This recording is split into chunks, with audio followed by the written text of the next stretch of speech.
I remember walking up the stairs and seeing lights everywhere. It was very, very dark, but money was flying everywhere. I mean, money was everywhere.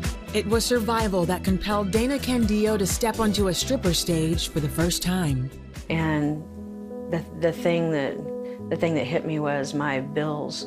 The things that I needed money for, those things were no longer my problem.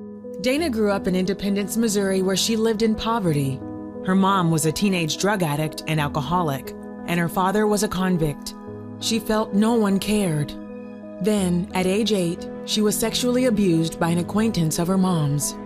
Just shattered, total brokenness. I felt like something was wrong with me. But that only deepened her need to be loved and accepted. By age 12, she found it through partying, drinking, and using drugs. I'm searching anywhere for love, for attention, for someone just to notice that I existed or to care. In high school, she started getting work as a model and entering beauty contests. She liked the money, and finally, she was getting noticed. When Dana was 17, the owner of a tanning salon she frequented approached her about entering bikini contests. She agreed, only to discover later he had other plans for her. And the next thing that I knew, he began calling my house, and there was harassment, coercion, manipulation, started talking to me about dancing. The amounts of money that were being talked to me about was difficult to say no to. He booked Dana at a strip club in Nebraska. Her first night on stage led to 7.5 years in the industry. You feel like it's glamorous and this attention's on you. And the money, you know, when someone's laying down $100 bills at your feet, how do you say no to that? It's like a drug. I mean, it turns into an addiction. She later married and had a baby, but the marriage ended in divorce, and Dana, now a single mom, had to keep dancing to make ends meet. A few years later, she became pregnant again and had an abortion. I didn't know what to do because I was absolutely overwhelmed with feelings of fatherlessness. All I could think about was how could I bring another child into this world and allow them to feel like I felt like unwanted and not have a dad. I was probably in the deepest, lowest part of my life at that point. And I started thinking about, I had a 4-year-old daughter. What if I'm her role model? What if she decided to follow in my footsteps? And that set off this reign of terror in me. One day she got a call from her mother. She had become a Christian and invited Dana to church. She completely gave up cigarettes, alcohol. It's like miraculous.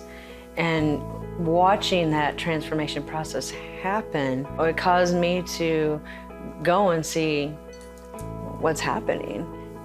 When my feet hit the carpet in that place, I felt this incredible rushing power. It was like electric ocean waves, just over and over and over. And I wanted to go forward.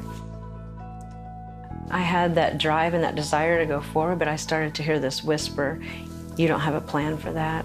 You better not go down there and commit to that. And I was reminded about what I needed to do to make money.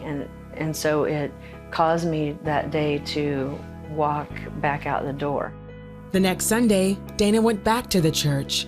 I went straight to the altar and fully surrendered my life, and my life's never been the same again. I cried out to God and said, please help me. If you are real, please come in and invade me, invade my life, invade my heart, show me what to do, and I will do it. I felt this real, authentic encounter with him. It created this drive and this passion to change, because he says, I am your father. You're not fatherless. For the first time, Dana felt loved. She never returned to the stage and went on to earn her bachelor's degree in science and became a registered nurse. Today, she works in full-time ministry and is married to Rocky, a youth pastor. Dana tells her story in her book titled Surrendered Showgirl.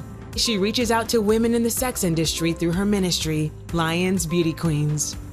God is so great. I mean, if he could take a messed up girl like me that was in that deep of a pit, and he could somehow miraculously reach down and he says, girl, I've got you.